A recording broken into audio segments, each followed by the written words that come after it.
So বন্ধুরা, আমরা এক ঝলকে দেখে নেব আইপিএল 2024-এর পয়েন্ট টেবিলে কী রয়েছে। তো Chennai versus Gujarat Titans match খেলার পরে পয়েন্ট টেবিলের পজিশন তো ইতিমধ্যেই মুম্বাই ইন্ডিয়ান্স ও পাঞ্জাব কিংস তারা এলিমিনেটর হয়ে গেছে, মানে কোয়ালিফাই থেকেই ডিসমিস হয়ে গেছে। তারা দুজনে 12টি করে ম্যাচ খেলে 8 পয়েন্ট নিয়ে তারা সর্বনিম্নে রয়েছেন। তো 1 নম্বর পজিশনে রয়েছেন কেকেআর। 11টি ম্যাচ খেলেছেন, 8টি জিতেছেন এবং 3টিতে হেরেছেন। নেট রান রেট সবার থেকে বেশি +1.453, 16 পয়েন্ট রয়েছে। তো সেকেন্ড পজিশনে রয়েছে রাজস্থান রয়্যালস। 11টি ম্যাচ খেলে 8টিতে জয়লাভ করেছে, 3টিতে হেরেছে। তাদের নেট রান রেট +0.476 এবং পয়েন্ট 16। তো এই দুটি টিম তারা যদি এই 3টি ম্যাচের মধ্যে একটি করে জয়লাভ করে তাহলে 1 ও 2 নম্বরে পজিশন তাদের জন্য পাকা হবে এবং তারা প্রথমে কোয়ালিফাই করে ফেলবে। তো 3 নম্বর পজিশনে রয়েছে সানরাইজ হায়দ্রাবাদ। 11টি ম্যাচ খেলে 7টিতে জয়লাভ করেছে, 5টিতে হেরেছে এবং নেট রান রেট +0.406 এবং তাদের পয়েন্ট হচ্ছে 14।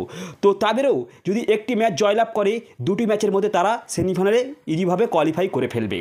তো সেই জন্য সানরাইজ হায়দ্রাবাদের জন্য কোয়ালিফাই করাটা অনেকটা আসান। তো নাম্বার 4 পজিশনে রয়েছে, তারা 12টি ম্যাচ খেলেছে, 6টিতে জয়লাভ করেছে এবং 6টিতে হেরেছে এবং তাদের নেট রান নেট মাইনাস হয়ে আছে -0.491, পয়েন্ট রয়েছে 12। তো 2টি ম্যাচের মধ্যে 2টিতে অবশ্যই জয়লাভ করতে হবে। তো যদি একটিতে জয়লাভ করে তাহলে অনেক হাই নেট রান নিয়ে তাদের জিততে হবে। তো তাদের জন্য অনেকটি কঠিন রয়েছে। তো নাম্বার 5 পজিশনে রয়েছে দিল্লি ক্যাপিটালস। 12টি ম্যাচ খেলে 6টিতে জয়লাভ করেছে, 6টিতে হেরেছে এবং তাদের পয়েন্ট হচ্ছে 12। Net net -0.316। এবার আমরা দেখব নাম্বার 6 পজিশনে লখনৌ সুপার জায়ান্ট। তারা 12টি ম্যাচ খেলেছে, 6টিতে জয়লাভ করেছে, 6টিতে হেরেছে এবং তাদের নেট নেট -0.769 আর পয়েন্ট হচ্ছে 12। তো এই 3টি টিমের 12 পয়েন্ট করে রয়েছে।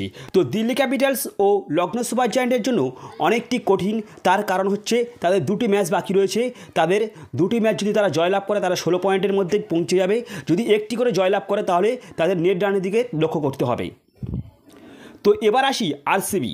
তো আরসিবি 12টি ম্যাচ খেলে তারা 5টিতে জয়লাভ করেছে, 7টিতে হেরেছে এবং নেট রান নেট +0.217, পয়েন্ট হচ্ছে 10। তো এখানে আরসিবির জন্য একটি পথ খোলা রয়েছে, কারণ তাদের নেট রান রেটটি ভালো রয়েছে +0.217 এবং তো আরসিবিকে 2টি ম্যাচ অবশ্যই জিততে হবে। শুধু জিতলে হবে না, তাদের নেট রান নিয়ে জিততে হবে এবং বাকি টিমের দিকে তাকিয়ে থাকতে হবে। 4 নম্বর পজিশনে যে টিমটি রয়েছে তাদের পয়েন্ট 14 থাকতে হবে এবং এদের থেকে নেট রান রেট কম থাকতে হবে। তো এবার আসি নাম্বার 8 গুজরাট টাইটান্স। তো গুজরাট টাইটান্সে 12টি ম্যাচ খেলে 5টি জিতেছে, 7টিতে হেরেছে। তাদের নেট রান নেট -1.063, পয়েন্ট হচ্ছে 10।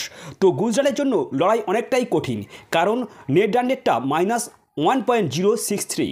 তো সেক্ষেত্রে গুজরাটের জন্য লড়াইটা অনেক কঠিন, অনেক বড় বড় ব্যবধানে 2টি ম্যাচ জয়লাভ করতে। তা আবার 4 নম্বর পজিশনের টিমের দিকে লক্ষ্য করতে হবে, তাদের নেট রান রেট এবং তাদের পয়েন্ট 14 থাকতে হবে। তো মুম্বাই ইন্ডিয়ান্স ও পাঞ্জাব কিংস তারা এলিমিনেটর হয়ে গেছে, মানে 2024-এর সেমিফাইনাল থেকে তারা ছিটকে গিয়েছে। সো ফ্রেন্ডস, আপনারা অবশ্যই কমেন্ট বক্সে জানাবেন কোন 4টি টিম সেমিফাইনালে পৌঁছাতে পারে। সো এই ছিল আজকের ভিডিওটি ভালো লাগলে অবশ্যই লাইক, কমেন্ট, শেয়ার করতে ভুলবেন না। দেখা হচ্ছে পরের ভিডিও। So good bye.